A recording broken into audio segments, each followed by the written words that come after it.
And after a short break, Digital Noise is indeed right back. Here we are. You didn't believe us. I hope they did. I imagine they did. Yeah, we've got like 260 some episodes at this point. I think they're like, you can't get rid of them. I was doing a serial villain thing, and it didn't make sense, but I was just going for it. I was happy. I was Snidely Whiplash. It's funny. I came this close to starting with, it was a dark time for the listeners of Digital Noise. But then I remembered we have a really great list of stuff to talk about today. I mean, with the exception of one that is so bad, so unbelievably hair-raisingly terrible and misinformed and just bad that I almost recommend people watch it who like that sort of thing. No, I don't. I really don't. No, I can't. Okay. Well, that's Aaron. I'm Chris. We're here to review Blu-rays, and we're all out of gum. Oh, wait, I screwed that up. In fact, in more than one way, because I actually have some gum right here. So, yeah.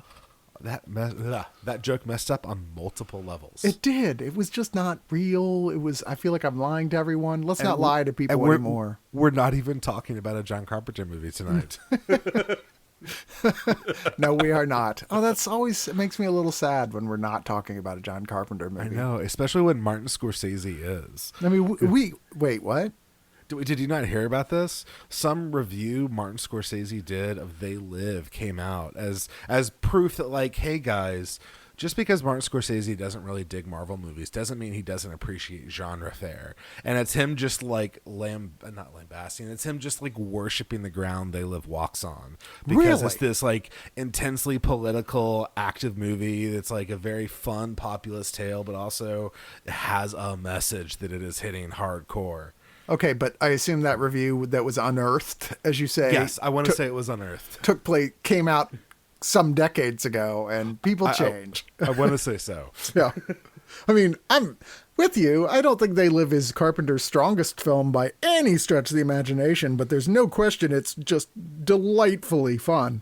No. Carpenter's best film in my mind is and shall always be They Live. No, not They Live. Is and shall always be The Thing. Because, that was my introduction to Carpenter. It's like the best horror film ever made, in my opinion. Man, but I'm like a three-way tie. I mean, Halloween changed everything, right? I mean, like, certainly people go, well, Black Christmas was first. Yes, it was, but it wasn't even close to the hit that Halloween was and have the amount of influence or is even as close to as good a movie as Halloween is. Halloween is like an understated masterpiece of slasher horror. And then there's The Thing, of course, which was hated when it came out. Yeah. Hated, despised. Famously just trashed. Yeah. It was an unfortunate weekend, if I remember correctly. I think Blade Runner came out the same weekend, and so did something else that ended up dominating the box office. I forget what it was. And then Big Trouble in Little China, which I think is just a one-of-a-kind movie. Nobody's ever made anything else like it.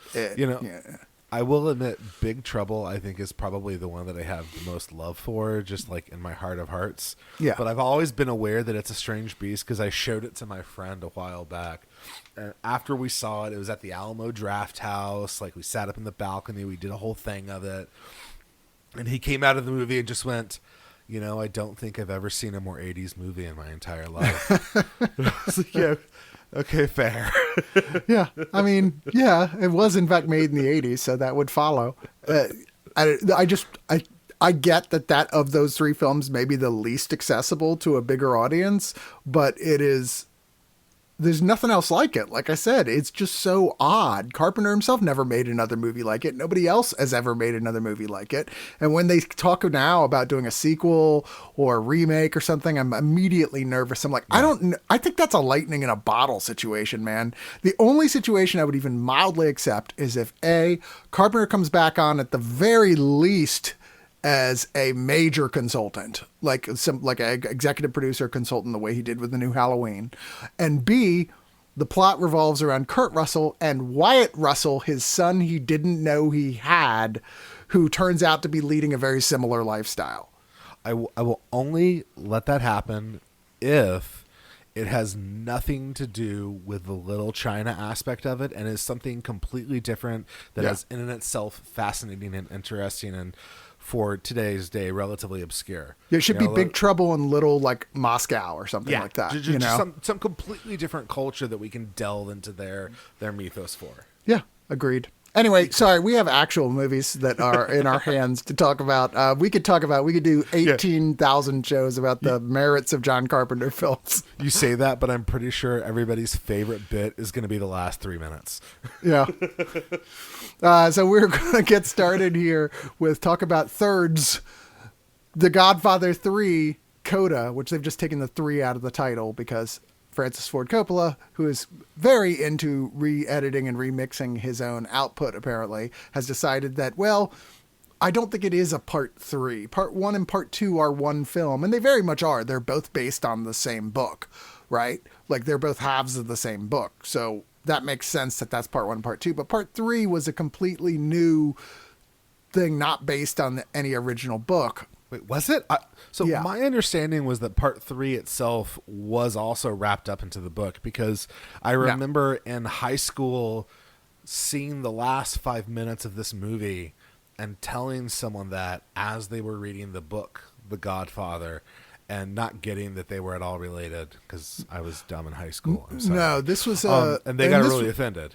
And this was considered to be an epilogue, but the studio chose not to release it as such. And so this new cut that he's put together, which is I think about 6 minutes shorter or so than the original, is basically just a reshuffling of stuff to, I don't know, to make it work better by Coppola's standards. I mean, if you've seen Godfather 3, you've essentially seen this. The only really sizable difference here in terms of like content is the very, very end, which if you've seen the original one, features Al Pacino's character, Michael Corleone, dying all by himself alone. And this one, instead of having that, is the shot up until when he dies and goes, and he lived a long, unhappy life as punishment, which is a weird different. I mean, it doesn't make it any better. I thought it was kind of awkward in the original. I got the point. I was like, yes, that's the punishment. You left, your crimes gave you the worst of all punishments. You had to live with them for the rest of your life and know the crimes, the things you did and the way they affected everyone who you loved who's left you. But I don't know. Improvement? So, I've never seen the original. I've seen Godfather 1 and 2, and this movie has been lambasted over the years so much that I was just like, no, I'm okay without ever finishing it because everyone hates it. I kind of really enjoyed this movie. Yeah. Maybe it was the difference in time. Maybe it's just that because like it's been out my entire life, I didn't have any expectations for it. I get that there was some awkwardness in here. But like viewing it as this postscript kind of bit to the Godfather duology, it really worked for me. It had a couple of great sequences. It was fun watching Michael Corleone try to live a chaste, restrained life when that was never going to happen. Like I'll even say that they surprised me with one of their big action sequences in the middle. They kind of recreate. I don't know where this was in the pantheon of helicopter attack sequences, but they had a helicopter's attack surprise come out of nowhere. That's, you see it in like Star Trek Into Darkness and in a dozen other action movies made. I was not expecting it here. I was legit surprised by it. Yeah, there is a lot of reasons to really like this movie. The only real problem with Godfather 3 is that it's nowhere near as good as Godfather 1 and 2. And if we were talking about any other films, that might mean this film was bad. But Godfather 1 and 2 are, arguably, obviously not everyone's tastes are the same, and those people who don't think so are wrong, are two of the greatest movies ever made, right? Or I still think of them as one movie. I agree. Because like I said, I read the book first. I think of them as sort of just one long continuous story. 3 is a really great follow-up. It is indeed a coda, an epilogue. It's not as good as the first 2, but it's pretty fucking solid. And let's not forget, it was at the time, despite all the bitching that has done nothing but intensify by fans who, a lot of which I've discovered when I hear them bitching about it, have not actually seen it. Like, oh, it's terrible. Why would you watch it? Have you seen it? No. Why would I watch it? It's like, oh, for fuck's sakes. But it was nominated for 7 Academy Awards, including Best Picture.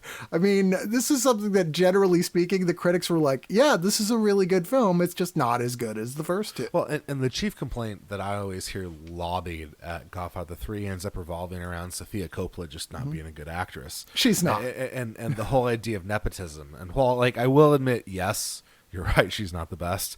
Like, watching Patrick Williams's bit on Francis Ford Coppola and how he views filmmaking as this family affair and how his family is always involved in his movies and always have been. I'm like, I really stopped caring about the fact that it's his daughter, and she's not a great actress, but also she's not in the movie much. Also, nepotism had nothing to do with it. It was an emergency casting because I believe it was when Winona Ryder was originally cast in this role. And there was something had gone on. I can't remember what it is now, where she at the last minute could not do it. And Sophia had acted before, and she'd worked with her father in a number of different ways on production. She clearly wanted to be involved with film. She just wasn't sure at that point of her life what direction that was going to take, although even then she was pretty sure it wasn't going to be acting. And she was kind of pressured into it because they needed someone, and she was really familiar with the script already. So nepotism had nothing to do with it. You know, I mean, I get why people might think that, but like, read the history. That's not what happened. It is unfortunate because, like I said, Winona Ryder would have been much better in that part. And Sofia Coppola, who herself admits, she was like, look, I was a kid. Acting was not my focus. And I was just kind of sidelined into this thing. Yeah, I'm not great in it, but she's not like the worst thing ever. We've seen much worse than her. Yeah. I mean, I would legitimately say that if you enjoyed the original Godfather trilogy, or you watched them back then, you should definitely give this a watch. Yeah. Or if you've never seen Godfather 3 because you've heard it's a giant piece of shit, you should definitely rent and check this out. It's worth watching. Yeah, or the original cut. Really, original I mean, cut. honestly, I'm kind of, having watched both. I've watched the third one multiple times. I've watched this one once, more recently, obviously, and I was like, okay, I could take either or. I mean, I guess I would have to watch them back to back to really decide which I like better, and I'm not going to do that. It's a really long film. So maybe in 5 more years, I'll rewatch the entire trilogy, and then I'll watch the original cut instead. Yeah. And then not remember the differences. But if you don't own this already, like The Godfather 3, and you're thinking maybe this is the one you'll buy, don't do that, because this comes with no bonus features. The previous Godfather 3 edition came with a lot of bonus features, and sooner or later they're going to reissue this with both versions on it and all the bonus features. What they'll probably end up doing is putting out, which hasn't happened yet, a 4K mega set of everything. You know, I mean, I'd be shocked if that's not on the table. So I'm like, okay, if this has your curiosity up, rent it. Don't buy it. But, yeah. Let's move on to our next one, which we're getting into a little bit of television here, and another film, not film, although it feels like a film a lot of the time, a miniseries on HBO that was one of the massive hits of 2019 that at the 71st Emmy Awards received 19 nominations. This is Chernobyl miniseries. You've almost certainly at least heard about it, if nothing else. And maybe you're one of the many people out there like, man, I got too many streaming services. I can't afford HBO 2. Now paying for HBO for the first time in like 25 years. I'm like, what was I doing? This should have always been like right next to Netflix is that, well, you got to have that streaming service because there's just so much good stuff on it. This was won for our Outstanding Limited Series, Outstanding Directing, and Outstanding Writing. And the Golden Globe Awards, several of the actors received nominations for it, and it won for Best Miniseries or Television Film. Skarsgård won for Stellan Skarsgård, I should say, won for Best Supporting Actor in a Series, Miniseries, or Television Film. This is, at worst, got some criticism for a little bit of liberties taken for dramatic purposes, but not huge liberties. Yeah, mostly like in the postscript at the end. They state some facts. And then the rest of it's true in spirit, where they'll combine characters into one, or they'll shift some, or they leave aspects of the characters' lives out because while, yes, it was important in their lives, it's not relevant to the story that we're telling. But like, it's more accurate than not. Yeah. And it is, the weirdest thing about this whole thing, which is amazing. And like I said, if you don't have HBO, understand, but you can rent or buy this now on Blu-ray and 4K. But the strangest thing about this is that it was created by Craig Mazin. Okay. Which you're like, well, I don't know who that is. Well, that makes sense that you would know who he is. He wrote Scary Movie 3 and 4 and Superhero Movie and The Hangover Part 2 and 3. I mean, this is not a guy, when you look at his nothing in his list of accomplishments before this in film, would lead you to believe that he would come on and create something like Chernobyl, which is kind of straight up a masterpiece of television. It is, masterpiece is the word. And it's also one of the most prescient period pieces I've ever seen, because watching this in the middle of the pandemic and the election, and watching a story about a global disaster that was hampered and impeded and made significantly worse by an inept government, it was an experience, let me tell you. Yeah, and so yes, obviously there's the comparable disaster now and what you're talking about with the coronavirus, but I think a lot of what really punches me with this one is the long-term Russian way of how they deal with misinformation, how they refuse to acknowledge the truth because of groupthink, and it really, so much of this echoes what the Trump administration has done in their political way, which is not surprising considering, oh, what? Do you mean there's ties between Donald Trump and Russia in terms of governing? What a shocker. Don't tell anyone. It's a secret. But this has great performances all the way through. I mean, if you don't, I think we didn't even say, if you don't know what Chernobyl is, it was a meltdown of a reactor in Russia in the 80s that was horrible. Like a huge deal. Tons of people died and were sick and then died from being sick. And this is an apocalypse story, basically, just very localized. And it's got a great cast of people in it. Jared Harris, Stellan Skarsgård, Emily Watson, lots more people in smaller roles that you'll recognize here. It's touching, moving, disturbing, upsetting.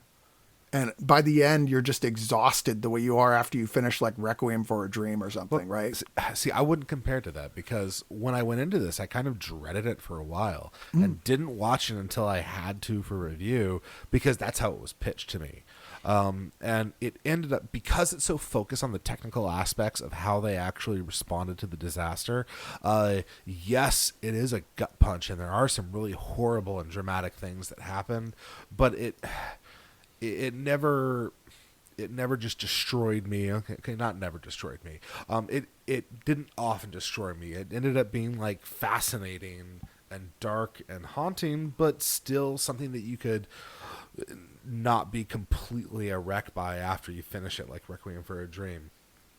Okay, fair enough. I found a lot of the things that people who know that they're dying, that this action they've done has killed them. And there's a lot of the number one thing that gets to me every time and makes me choke up is noble sacrifice. Yeah. And there's a lot of that going on in here. I'm like, oh my God. It's the most emotional, heroic moment of male nudity on film in the last decade. And honestly, there's no way to beat around the bush here. This is probably one of the best things created for television in the last few years. Yeah. HBO has really hit it out of the park with their one-off miniseries, because they've had The Watchmen, then they had The Outsider, and then they had Chernobyl. Those three are just flawless television. So good on you, HBO Max. And weirdly, you know what, this guy who did this, who executive producer, writer, this masterpiece of film, film on television, because it really is gone on to do after that. He's doing adaptations of Borderlands and The Last of Us, and then the 6th Pirates of the Caribbean film. And we're like, dude, when you see a window open, go look through it. Because I'm pretty sure staying in schlock is not really the best idea. I'm not going to lie, that tracks, because he makes the super serious one. Now he's going to make the goofy batshit insane Borderlands. Then he's going to go to make the super fucked up serious Last of Us. And then he's going to switch back to the utter piece of shit that the new Pirates of the Caribbean is. Almost I think it tracks his career path. He's living his best life. Don't you make fun of the man. He's certainly financially successful. So that much is certain. curtain, if that's what you track by. There are some extra features here with interviews and behind the scenes footage on the Inside the Episode series of EPKs. There's What is Chernobyl, which is a very short look of the history lesson. There's a look at some of the focal characters in the piece called Meet the Key Players. There's a Behind the Curtain with director Johan Rennick, which is a short featurette looking at interviews. I mean, a lot of this stuff is just little EPK stuff, and that's fine, whatever. HBO doesn't tend to do really extensive bonus features unless it's like a retrospective thing. But ultimately, this is worth owning just on 4K because it's gorgeous looking, and I really recommend it. So gorgeous. Yeah. All right, we're going to move on to our next thing, which is also on 4K, which is not an HBO made for HBO miniseries, is considered a masterpiece. It is the film that, although not officially, in my mind, kicked off the superhero to film revolution of, hey, maybe we could actually make these things good. What do you think? Which is Blade 4K. No, this is not part of the MCU proper, although it might be. No one really knows what's going on with the new Blade film. We'll find out soon enough. Yeah, it might be considered to be canon. And I wouldn't be surprised if they did, because despite being this 1998 David S. Goyer written, Stephen Norrington directed film, was really mediocrely reviewed at the time, it has, among comic book movie fans and comic book fans, have gotten a lot of credit for being one of the first ones that made them go, hey, we can do these better. Well, the reason, first of all, God damn you, Chris, because I came on to say the same thing about this birthing the genre. But you said it better than I did, or I would have, so it's okay. And the reason why is because this is one of the first movies of the comic book superhero genre to actually assume that everything wasn't goofy and comedy. Because like we had some Batman films before this, but even the really good ones were still overly dramatic Tim Burton gothic dreams of horrible beauty. They were still they were goofy comic book movies. They were like Dick Tracy. It was weird shit. This is the first one that went, no. This is a serious movie, and even though it's a fun, stupid action movie, it never goes full goofball, and it never really winks at the audience in a way that isn't kind of magnificent acting on part of. And I can't believe I'm just blanking on Wesley Snipes. Thank you. I wanted to call him Eddie Murphy. Not okay, Aaron. I know. Wonderful like one-off liners of Wesley Snipes, which are the best parts of the movie. You know, I love his one-liners here. There's so much. I mean, obviously everyone knows the I Skate Uphill one, but rewatching this on 4K, which looks great, by the way, it's the best copy that exists out there. There's one where like he's in a hospital and he's like dealing with a vampire in there, and the cops shoot at him, and he goes, "Well," he's like, "Motherfucker, are you crazy?" Just the idea that like his reaction to being shot at by cops is like, what are you thinking, man? Oh my God. I mean, he's just the epitome of cool in this movie. And, you know, there's only one spot that at all, for me, is like, doesn't entirely work here. And that's Deacon Frost. There's a scene, the big villain played by Stephen Dorff. There's a scene at the end where he gets like cut in half, but like then reassembles. The CG is fucking terrible. It's laughably awful. But Deacon Frost, the actor who plays him, is great in the role. Stephen Dorff, I've never seen him do as good a job as he did hamming it up in this, but I remember specifically he won Best Villain of the Year at the MTV Music Awards, because that's how old I was when this movie came out. And that, of course, is the mark we look for. and this was also the last movie that Stephen Norrington directed that was well received, because after this he went and did The Extraordinary Gentleman and decided that he didn't know what audiences knew anymore, and is and he quit. Art director now. He's like, no, I'm done. Yep. They quit directing movies. I mean, arguably, I have seen Death Machine. That was not good. I have not seen The Last Minute. Wait, I did see that. I just forgot about it. So it may not have been that good. But Blade's good. Blade is good. Yeah. Norrington did Blade. So you got that. Yeah. I mean, Goyer also wrote Blade 2 and Blade Trinity, which Blade Trinity is not terribly good, but Blade 2, I would argue, is just as good as Blade. I don't know what you're talking about. I don't remember them making a third Blade movie. But no, I'm kidding. I enjoyed the Dracula part in Blade 3. But Blade 2 was a legitimately great movie. But that's because that's Guillermo del Toro. That's what he does. I mean, a lot of people much prefer the first one, and I get it. There's some style stuff. Like, the first one is like a vampire movie set at like your favorite nightclub. You know, it's just dripping with cool and slick and awesome.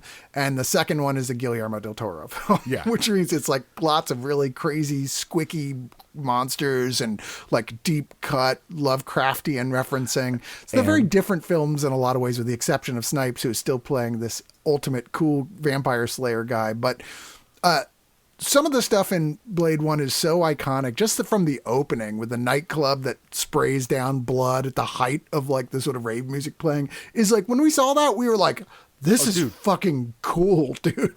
It is truly iconic. Like that, he defined the modern day vampire party.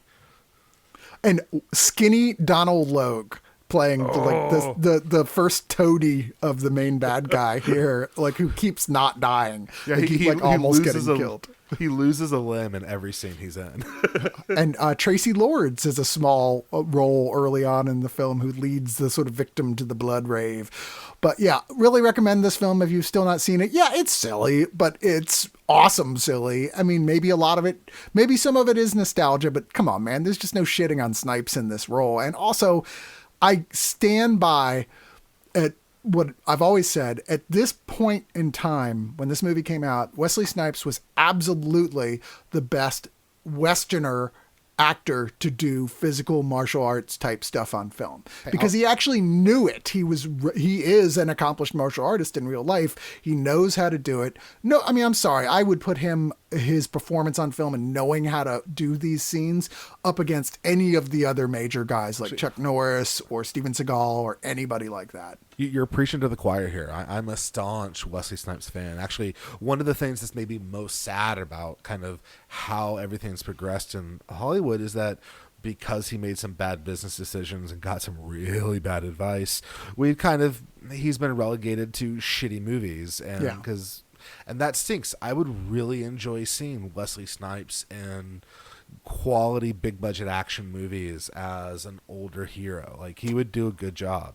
I think he's also, and actually I'll say this, I think he was born to play Blade. Like, I as much as I'm excited for the MCU to be bringing Blade in and be dealing with more mature and more adult themes and content, like especially with Deadpool 3 getting announced just recently, I still, it's like, but it's not Wesley Snipes. He's so good as Blade. But we don't know, though, man. Once again, they might be setting it up where it's like Son of Blade. And I really, really hope that's what they're doing. Really hope. All right. I'm not going to necessarily say that I like the idea of Son of Blade. I've never read Blade. I don't know. But I would be very overjoyed to see the subtitle Blade 4, Son of Blade. And then, of course, he followed up with Ghost of Blade, and then there's Blade meets Abbott and Costello, and then Blade goes to the moon. Yeah, Blade goes to the moon. Blade's Day at the Park. Anyway, this comes with two audio commentaries, and that's it. However, I will say that there is something special about that, because one of them was not featured on the last Blu-ray that had been released. It was rescued from the previous DVD release, which is a isolated score audio commentary with composer Mark Isham. So it's one of those like, oh, I love it when I see a studio paying enough attention to go, oh, well, why don't we rescue this thing? We own it. And for collectors and people want to have the best possible, the most complete copies of things, then, do that shit more. Come on. Why wouldn't you include all that stuff? Anyway, let's move on to our next one, which is another re-release of a horror comedy classic. This from our friends at Arrow Films, who are, I finally gave up and just started saying it lately. They are the criterion for genre movies. Okay, here's the thing. Arrow has been repeatedly putting out special edition versions of the movies that were instrumental in shaping who I am as a person. And that trend is continuing.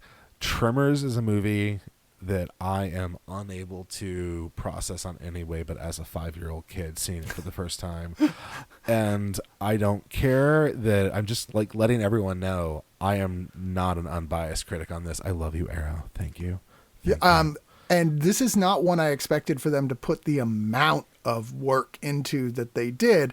Now, I got lucky on this one, and I guess by extent, so did to a lesser extent Aaron, because they always send us at Arrow, because their packaging is super expensive to put together, and they're a company that, like, I mean, they live and die like on the edge because they spend a lot of money to get these films and to really produce them nicely and to put in great packaging. And they also put by, the virtue of what they do, a lot of their stuff is way fucking nichey as shit, like super nichey. So they're not selling a huge amount of copies of some stuff. Things like Tremors coming out. This is a big name title. Obviously, it made Aaron into the man you see here today.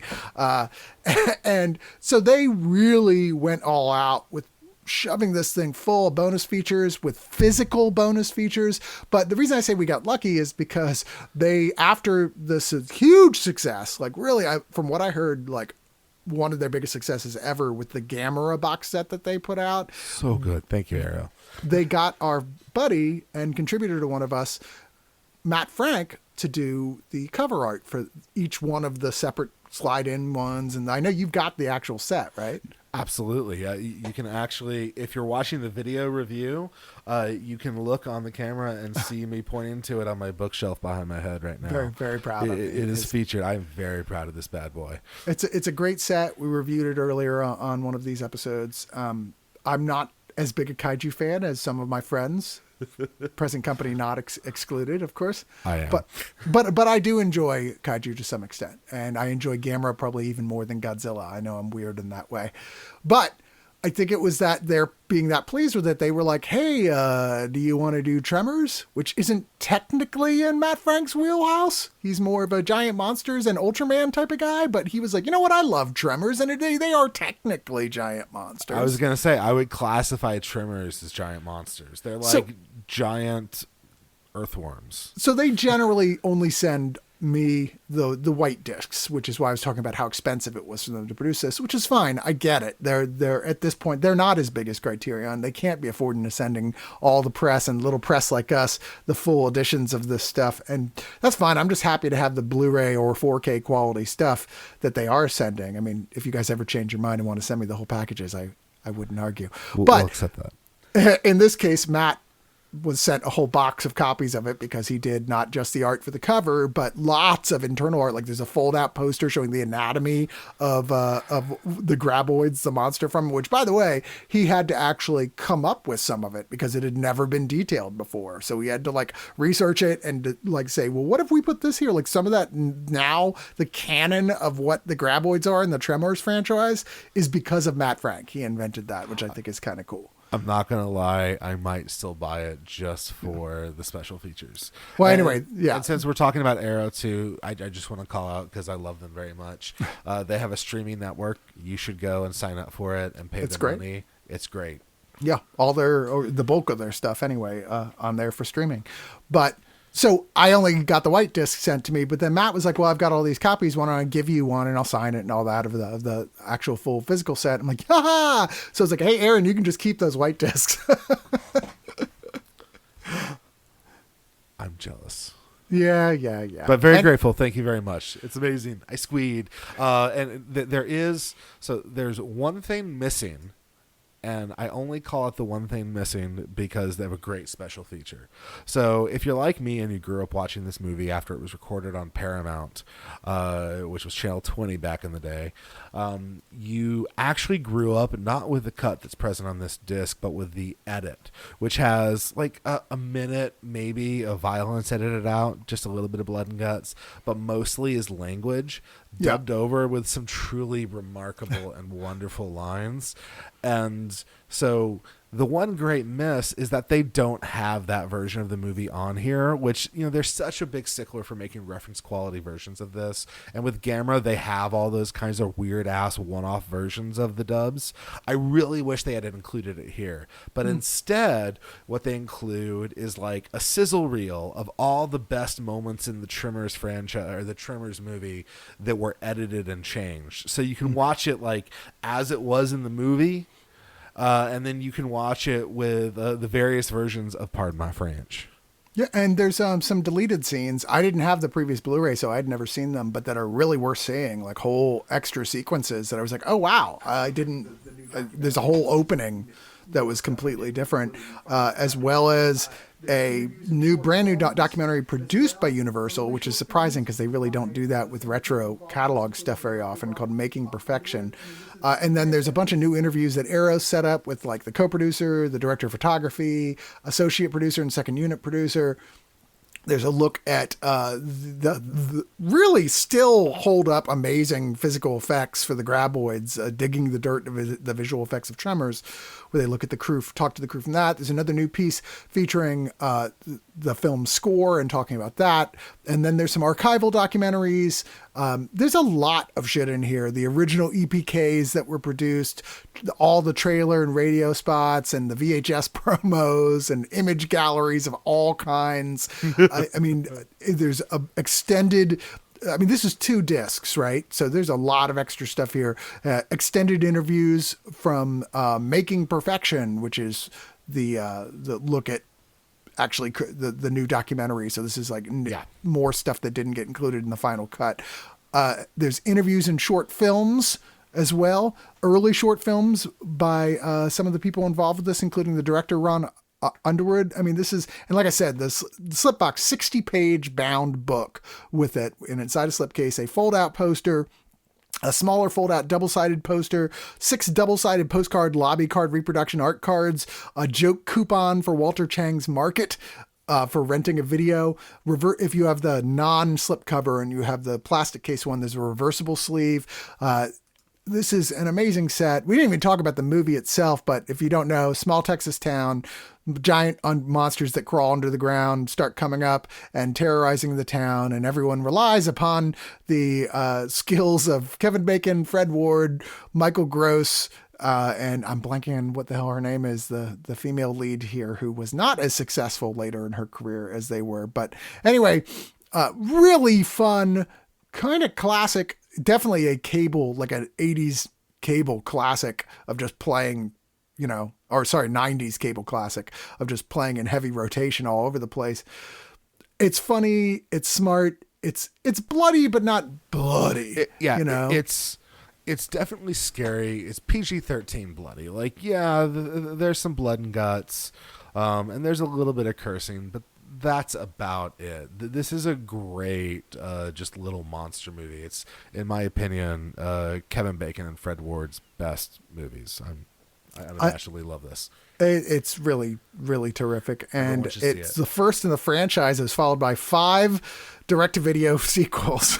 Only, just going to throw this out there. Like, yes, you might get some quality with some of the later ones, but the second one is legit. I think the first and second ones are both legit good movies. Yeah. And then after that, it gets fair to middling. Well, I was going to say 5 sequels and 1 prequel. And then there was a television series that aired in 2003, March through August of 2003, called Tremors the Series. And then there was going to be a new one that was actually shot the pilot with Kevin Bacon in it, and it didn't get picked up. And I'm still like, can someone please send me?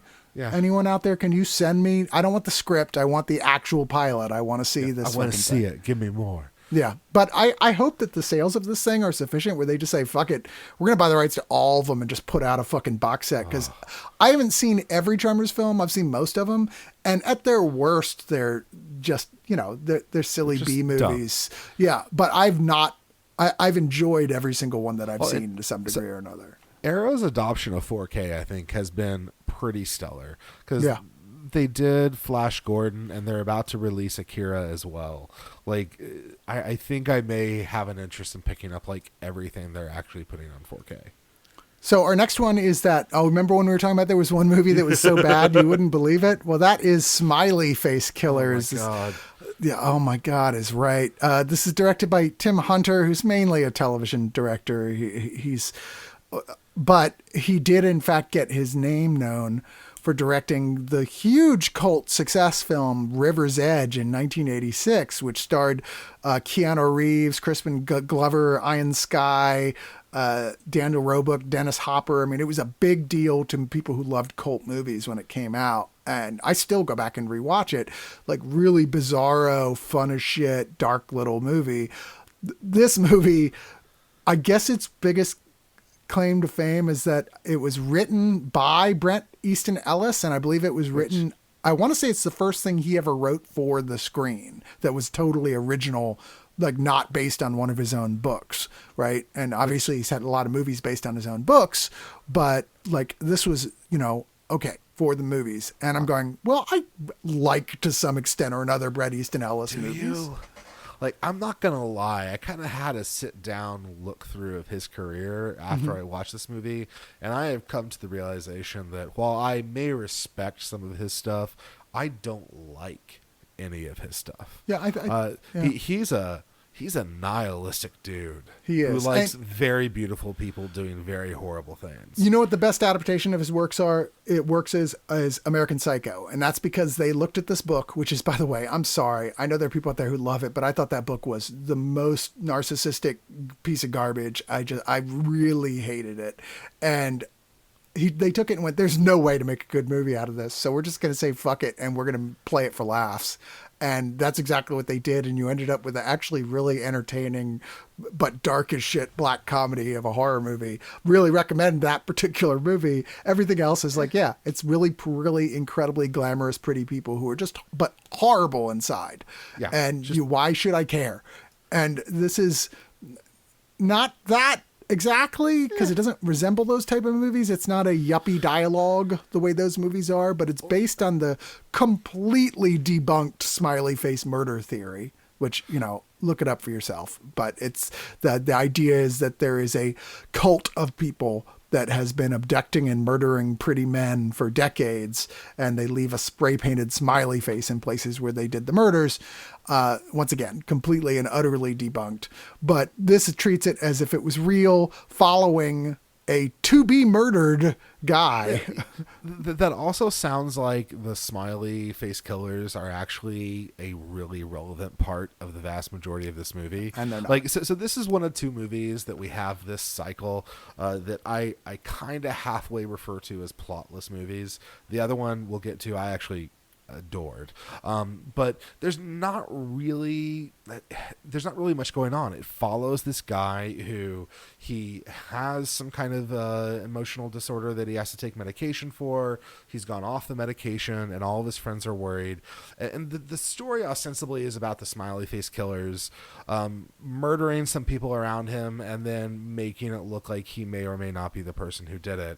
But really none of that matters. It's just kind of following this guy go about his life and be kind of a dick to people for a while until it kind of becomes about the smiley face killers in the last like 15 minutes of the movie. Yeah, I mean, it sets you up for like this guy who's like, oh, he's kind of bipolar. He's one of those guys who's like, oh, my medication makes me feel cloudy. Yeah. And his girlfriend is like, no. I mean, I've personally been in this situation, so I understand of his girlfriend, not him. And he thinks someone is stalking and appearing to him. And the film, instead of going, is he crazy or is this really happening? Which would have been interesting. Go, no, it's really happening. And like they do stuff that's inexplicable. Like the killers are like, oh, we put a map in his room with all these smiley faces like located on it of where we've done killings. Why? What does this have to do with anything? Well, the news is when they finally get to the killers, one of which is played by a hooded Crispin Glover with a latex facial deformity. There's no explanation. There's not even the attempt of an explanation. No. This is just the lead up of exploring some really boring, unlikable college kids, like just super unlikable until one of them gets killed out of nowhere. And there's nothing good about it. It's not well shot. God help us, it's not well acted at all. This is wooden as fuck acting. The best thing I can say about it is like, well, you know how like most like 80s and 90s slasher horror films are going to feature at least one set of boobs?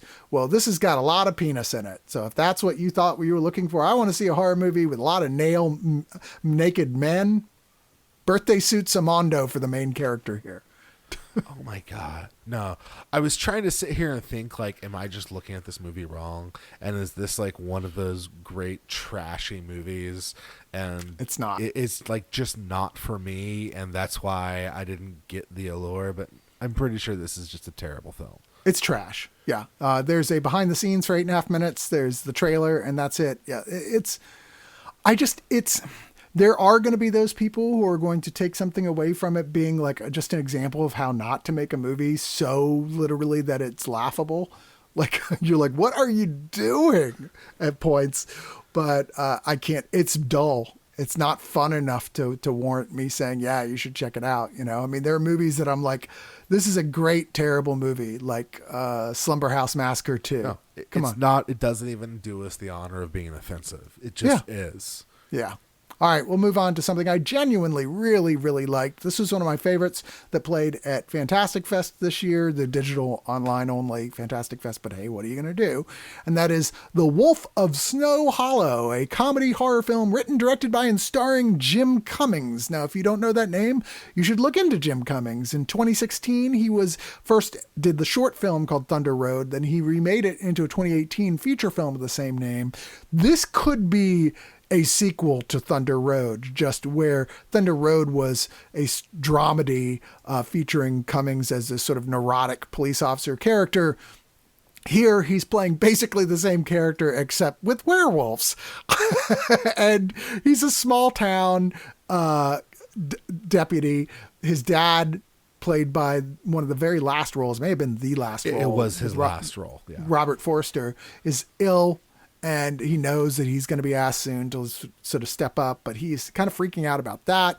He's freaking out because there's a series of terrible, brutal murders taking place in the ski community that he lives in. Everyone is like, dude, it's a fucking werewolf. And there's certainly lots of evidence that it is in fact a werewolf. So, and he's the one guy going, it's not a werewolf. There's no such thing as werewolves. And this is one of those movies that is funny regularly, but it never is funny in a way that makes it not seem like it's plausible. Well, and I so love that about it. one of the main themes that the movie is dealing with is the fact that the main character is a recovering alcoholic. And it kind of tracks the story of him falling off the boat as his life starts to fall apart and getting drunker and drunker and drunker too. And so like it gives a harder edge to the comedy that like I ended up having a little bit of a struggle really getting into the main character and getting onto his side because he was dealing with that.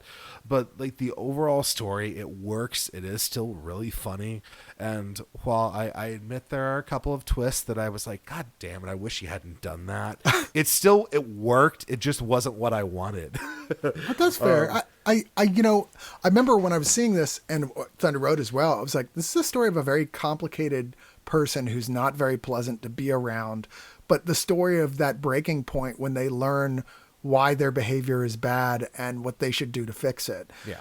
And I think I've seen films like that where they don't work at all, because by the time you get to that moment, you're like, I don't care. I don't care what happens to this person. But this film gives you enough of seeing inside who this person is all the way through it, even as he's bottoming him out, that you still kind of care about him. And I think the fact that there's a werewolf running around, arguably, killing people is just something else to keep your attention there. I feel like it's a movie that benefits from more than one watch. See, I think that it benefits from being a genre movie. It's the idea of pairing something outlandish and goofy with something that's a very real, honest to God, serious problem that people face every day. It does a job of, it both grounds the fantastical nature of the story, i.e. werewolves, but it also, like, it distracts us, like you said, from the fact that we're really dealing with a man destroying his life with alcohol. And so it lets us know, like, no matter what, there's always another cool werewolf scene to come about. And the werewolf design in this is pretty wicked cool. Like, I dig this style of werewolf quite a bit. There's some bonus features here that actually get into that and show you how they did it. There's the design of the werewolf that's really cool. I love it when they super get into the practical effects and show you how they built it and how fucking Agreed. uncomfortable it was for the actor in it to wear it.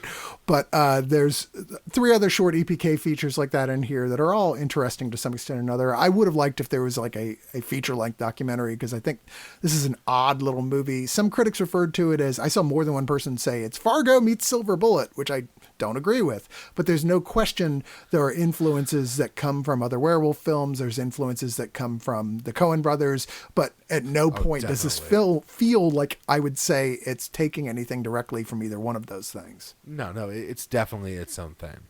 Yeah. Well, let's move on to a much older film. And this is one of all the movies I expected to see Aaron in this stack. Like, yeah, he likes to send me random messages, I think, when he's had a few.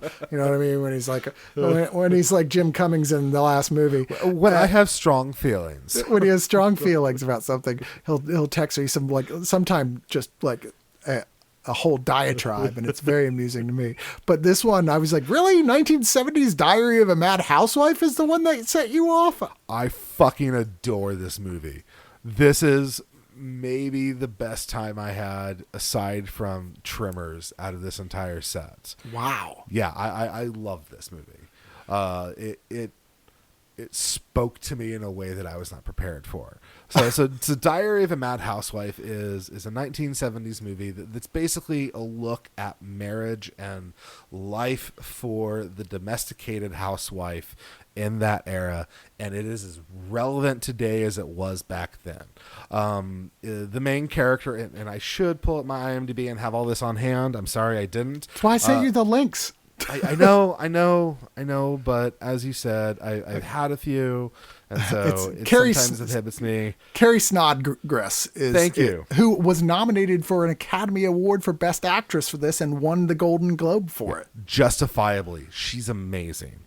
So Carrie Snodgrass plays Bettina, or Tina, who's married to Jonathan, who's played by Richard Benjamin. I pulled up the Wikipedia. I got it now. I was just like Transylvania 65000. Transylvania 65000 guy. She's married to him. So basically, she's in an unhappy marriage. Her husband, every single line of dialogue he has in the entire movie is berating her constantly, and he has this nasally voice. He is so good at being a shitheel. Just gaslighting the shit out of her. And her every interaction with her daughters, they're just completely destroying her because they see the dad do that all the time. It's about her finally starting to realize that everyone in her life shit talks her every second of every day. She spends every second trying to serve everyone, and it's never enough. There's never a moment where she feels appreciated.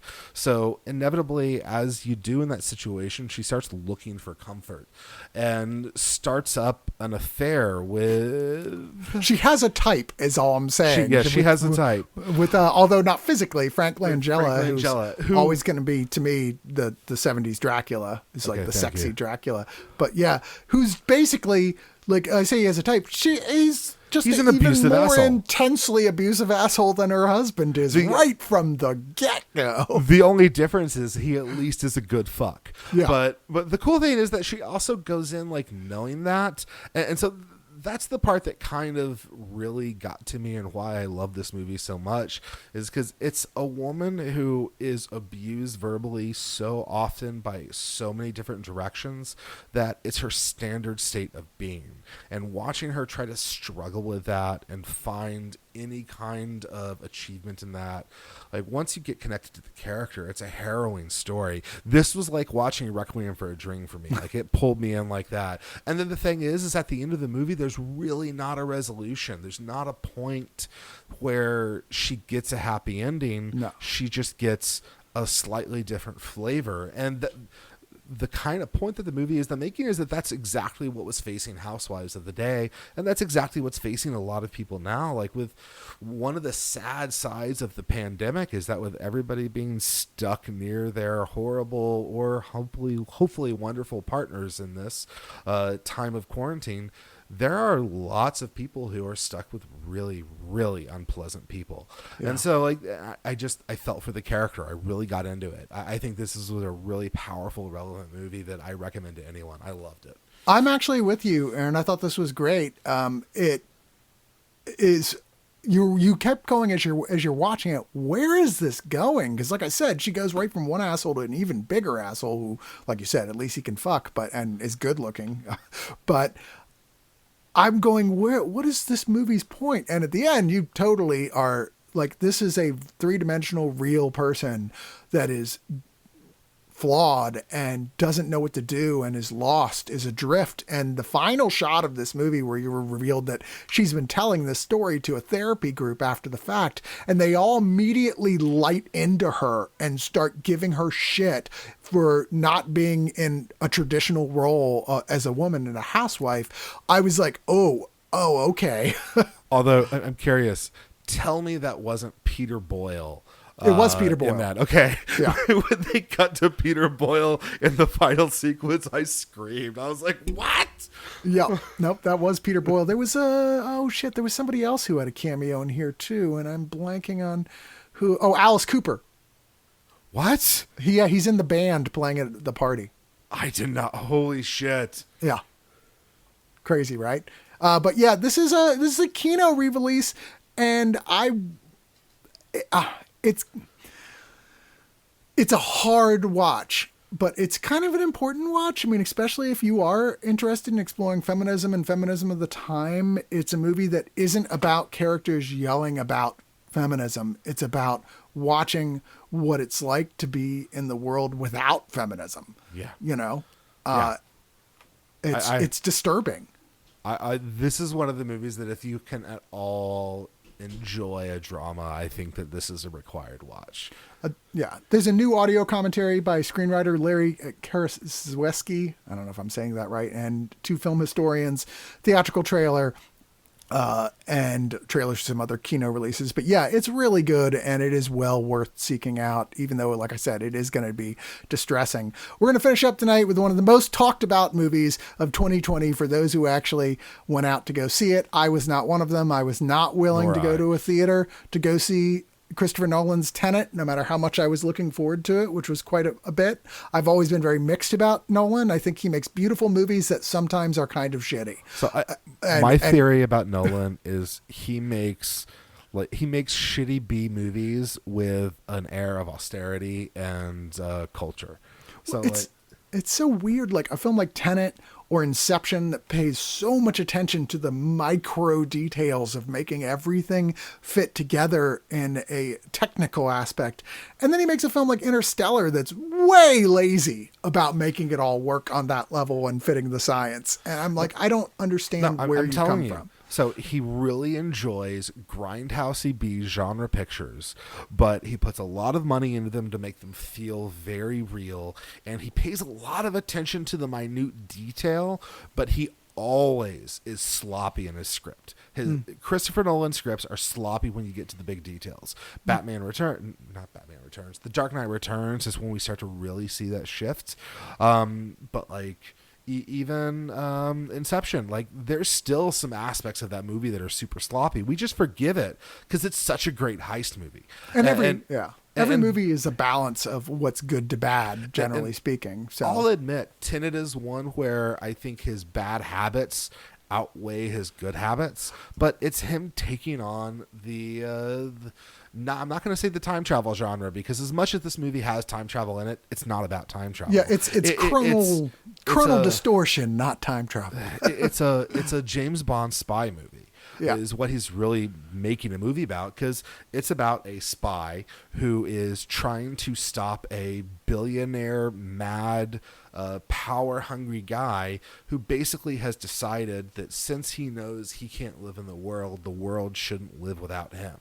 And like it's about stopping a mad genius from destroying the world. It's such a James Bond movie. There's even a James Bond-esque layer that they have to storm in the movie. Yeah, it's just that in the backdrop of this chronal civil war, which I'm not going to lie, I have this fantasy that if Christopher Nolan were able to make 3 Tenet movies like I think he should, and hear me out.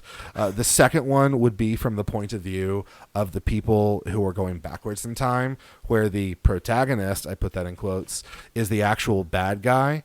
And then the third one, which is titled Tenet 3 Singularity, is when they realize that there's not an actual civil war and it's a benevolent thing, and they all start living time like Dr. Manhattan, and that's just the way humanity is. Like, that's, I'm telling you, that's the Tenet franchise I want. But that tangent aside, yeah, Tenet, it's a spy movie. It is. It's a spy film with almost no personality is my big problem with it. Its only personality is the cinematography. Its characters have little moments here and there. John David Washington, who's enormously charismatic, is the protagonist. Literally is literally referred to as the protagonist, which is why in the sequel he's called antagonist. Yeah. Right. There you go. He's a CIA agent when we meet him. Undercover operation in a Ukrainian opera house. He's nearly killed. Life is saved in a way he's not sure how it was saved. And he sort of ends up in a situation where he is killed, quote, and wakes up with a guy going, okay, well, you're no longer alive, but you are alive and you work for us. And we are this group that uses this super high technology here. The group's called Tenet. And man, trying to understand like you said, the coronal distortion of this film, the science of this film is really hard to get. I mean, even down to the last big action scene, I'm still like, I don't entirely get what's going on here. I'm curious. But like they invert, like there's often two timelines happening simultaneously in the same place, but people who are coming from the future into the past are doing it 1 minute at a time, literally going backwards as they're doing it. To them, they see, I mean, they're not, if there are two of them doing it at once, they would hear each other normally, but anyone else they would hear talking backwards, right? Yeah, so and the same in reverse. I guess it's like they take an item, be it a living person or a thing, and they reverse its time. So whenever it's reversed, from then on, it is traveling backwards through time concurrently. And there's lots of shifting from backwards to forwards. And you're right. Like, this is a confusing as fuck movie because Christopher Nolan doesn't really care about the characters. He wants his set pieces. Yeah. It does play a lot better the second time around when you're like, okay, I know the basic story and now I can pay attention to the minute by minute, just what's happening and how it all fits together. And there are some action sequences in this movie that I legitimately don't understand how they filmed it. Like there are some amazing fight sequences where one person is moving forwards in time and one person is moving backwards in time. There's a car chase like that. They crash a fucking jet airliner into a building. Like there's some cool stuff. Basically, this is a really fake smart Michael Bay movie that's directed by someone with a steady hand.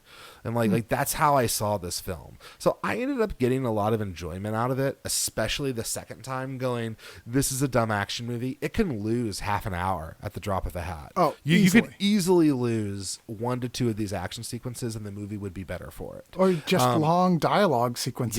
Yes. I mean, this could have lost 45 minutes and replace it with a new 5-minute scene to take care of what those 45 minutes dragged on to get out. If he really cared about the story, which he doesn't, he could have made this would have been a great miniseries, really exploring the backwards and forwards aspect. But it's not. It's a big, overlong, very pregnant action movie that has some amazing sequences in here that you should definitely watch in 4K if you can.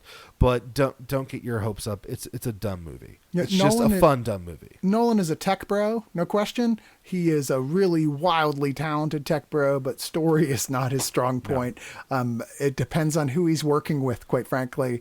And I don't think that, I just don't feel like he should be writing films himself, no. I guess is what it comes down to. He's a great director. He needs to be helping craft the sequences with the eye that he has, but he definitely needs someone who has a better idea of telling an overall story, someone who gets like the arcs of characters. Dude, to get involved and polish his ideas. If they put him and like Taylor Sheridan together, as a writer-director team, I'm like, there's a good team right there. Because I think Sheridan knows enough about writing for the screen that he's directed some films himself and did a good job, but he's not a director on on anywhere near Christopher Nolan's level of talent or experience.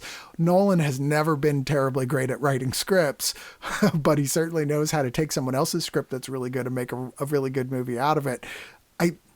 I don't know, this was to me kind of ended up being pretty dull, and I hate the fact that, you know, the bad guy is Kenneth Branagh, who's playing bad guy with like I guess it's supposed to be Estonian or something, but it's just Russian accent basically. He's Russian. And I'm like, didn't he play this character in another film? I'm pretty sure he played this character already in another film. I think it was in like, Jack exactly. Ryan, which is the same kind of Jack movie. Ryan. Although the end to his story is so delightfully, absurdly funny that I was almost okay with it just for that last 5 seconds. But the three leads here are all good in it when they get a chance to be. I mean, there's a certain amount of coldness to the script that only allows them but so much, but they do shine when they're given an opportunity. And that's John David Washington, Robert Pattinson, and Elizabeth Debicki, who's quickly turning into a huge star. Yeah. Although she's played this same character like 3 times as well. Well, she's like she has a type. Yeah, she has a type. But this is out on 4K. I definitely do. No matter what you've heard about it or what people have told you about it, I've met people who go from everything from this is now one of my favorite movies ever to wow, what an utter complete waste of time. You know, and I never can predict where they're going to fall on this. I came somewhere in the middle. I'm like, there's so much about this that could have been so much better, but there's no denying the fact that Tenet is an experience and is meant to be watched as big as you can. Don't watch it on your laptop or you're definitely not going to like this movie. Yeah. I can't imagine liking this movie and watching it on your laptop.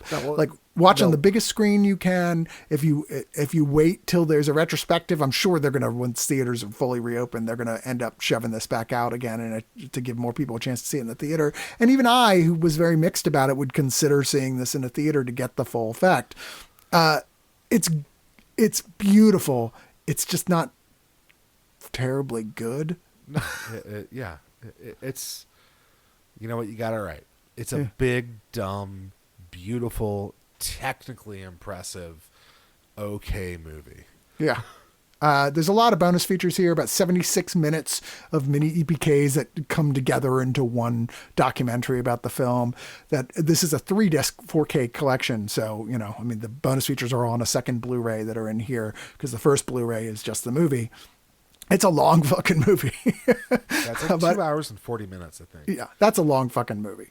Anyway, that's it for Digital Noise, except for the one thing, which is our pick of the week, and I'm going to say it's Tremors. I'm sorry. It's Tremors. Yeah, there's no doubt. Yeah, it was Tremors the whole time. Well, you were there, Tremors, and you were there. Oh, wait, no, it was just Tremors.